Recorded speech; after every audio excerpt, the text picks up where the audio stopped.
Welcome to the Terrible Take, a daily segment telling Steelers Nation what's on our mind. I'm Bryan. The 2022 NFL Draft will get underway on Thursday night in Las Vegas, and with that, here's a few things that I think I know when it comes to the Pittsburgh Steelers selections this year. For starters, it's a good bet that the Steelers' first-round draft pick this year will come from a college that had general manager Kevin Colbert at the annual Pro Day. If you need reminding, Colbert attended the Clemson, Georgia, Alabama, Michigan, Pittsburgh, Liberty, Mississippi, Cincinnati, North Carolina, Duke, North Carolina State, and LSU Pro Days this offseason.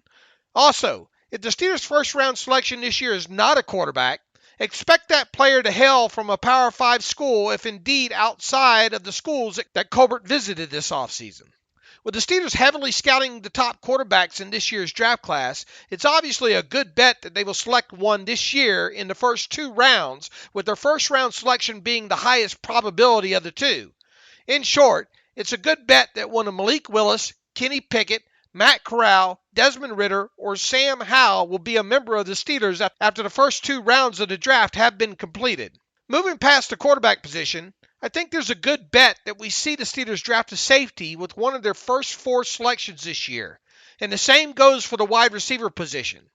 The Steelers usually like to spend a second or third round selection on a wide receiver, and that figures to be the case this year after the team did not draft one at all in 2021, and with the team also losing three wide receivers via unrestricted free agency this past offseason.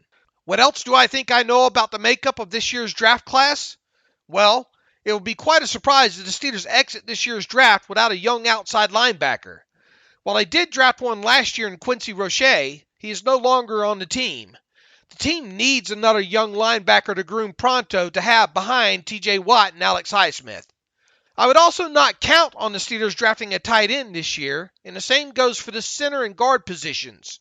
The team addressed their interior offensive line needs during free agency, and they are also not ready to give up on last year's third-round selection, Kendrick Green. One last thing Yin should expect once again this year when it comes to the draft class is for several of the non-underclassmen to be all-star game participants. The Steelers, as I mentioned every year, have a long history of selecting an average of 4 players a year that played in either the Senior Bowl, Shrine Bowl, or NFLPA Bowl games.